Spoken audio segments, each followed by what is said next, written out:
ഉണ്ടാക്കാനായിട്ട് ചിക്കൻ മേടിക്കാനായിട്ട് പോവുകയാണ്.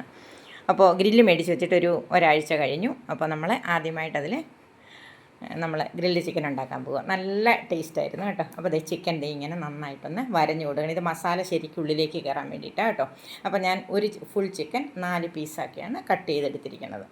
എന്നിട്ട് അതിലേക്ക് പുരട്ടാനുള്ള മസാല എന്ന് പറഞ്ഞു കഴിഞ്ഞാൽ മുളക് പൊടി, മല്ലിപ്പൊടി, ഒരിത്തിരി കുരുമുളക് പൊടി, മഞ്ഞൾപ്പൊടി, പിന്നെ മല്ലിയില, പുതിനയില, കറിവേപ്പില ഇത്രയും കൂടെ അരച്ച് പേസ്റ്റ് പോലെ ആക്കി എടുത്തിട്ട് ഒരു നാരങ്ങയുടെ നീര് അതിലേക്ക് ഒഴിച്ചു കൊടുക്കണം. എന്നിട്ട് 1 കപ്പ് തൈരും ആവശ്യത്തിന് ഉപ്പും ചേർത്ത് നന്നായിട്ട് മിക്സ് ചെയ്തെടുക്കണം. എന്നിട്ട് നമ്മൾ ആ വരഞ്ഞു വെച്ചിരിക്കുന്ന ചിക്കനിലേക്ക് കൈ കൊണ്ട് നന്നായിട്ട് പുരട്ടി കൊടുക്കണം. ഉള്ളിലേക്ക് പോകുന്ന വിധത്തിൽ കട്ട് ചെയ്ത് വെച്ചിരിക്കുന്നതുകൊണ്ട് മസാല ശരിക്കും അകത്തേക്ക് ഇറങ്ങി നന്നായിട്ട് പിടിച്ചിരിക്കും കേട്ടോ. ഇനി ഇത് 1 മണിക്കൂറത്തേക്ക് നമുക്ക് റെസ്റ്റ് ചെയ്യാനായിട്ട് ഫ്രിഡ്ജിൽ വെക്കണം. വെച്ച് 1 മണിക്കൂർ കഴിഞ്ഞിട്ട് നമ്മളതെടുത്ത് കത്തിച്ച് വെച്ചിരിക്കുന്ന ആ ഗ്രില്ലിലേക്ക് കരിയും ചിരട്ടയും ഒക്കെ ഇട്ടാണ് അത് കത്തിച്ചെടുത്തത്. അത് ചെയ്തു തന്നത് അജുവാണ്, ഞാനല്ല. എനിക്കതിൽ അത്ര എക്സ്പീരിയൻസ് ഇല്ല.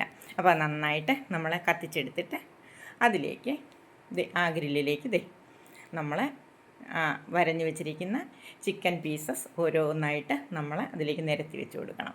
എന്നിട്ട് ഇടയ്ക്കൊന്ന് അതിലേക്ക് സോസും പിന്നെ സൺഫ്ലവർ ഓയിലും ഇടയ്ക്ക് ഒരു പ്രാവശ്യം ഒന്ന് തടകി കൊടുക്കണം. അത് സോസ് നന്നായിട്ട് ഒന്ന് തടകി കൊടുത്താലേ അതിൻ്റെ ടേസ്റ്റ് അടിപൊളിയാവുകയുള്ളൂ. എന്നിട്ട് അതൊന്ന് മുരിഞ്ഞ് വരുമ്പോഴത്തേക്ക് അത് തിരിച്ചിടണം. അങ്ങനെ തിരിച്ചും മറിച്ചും ഇട്ട് നമ്മളത് നന്നായിട്ട് മുരിച്ചെടുക്കണം. വേണമെങ്കിൽ ഒന്ന് ഫോർക്ക് വെച്ചൊന്ന് കുത്തി നോക്കുമ്പോൾ നമുക്ക് മനസ്സിലാവും ശരിക്കും മുരിഞ്ഞിട്ടുണ്ടോ എന്ന്. ഏകദേശം ഈ ഒരു കളറൊക്കെ ആകുമ്പോഴത്തേക്ക് അത് നന്നായിട്ട് മുരിഞ്ഞ് വരും. അപ്പോൾ സോസും ഇടയ്ക്ക് സൺഫ്ലവർ ഓയിലും ഒക്കെ ഇങ്ങനെ ഒന്ന് ബ്രഷ് ചെയ്ത് കൊടുക്കുക. ഈ കളറാകുമ്പോഴത്തേക്കും അത് നന്നായിട്ട് കുക്കായിട്ടുണ്ട്. അപ്പോൾ ഇനി അത് നമുക്കെടുത്ത് സോസിലോ മയണൈസിലോ മുക്കി കഴിക്കാം. എല്ലാവരും ട്രൈ ചെയ്ത് നോക്കണം.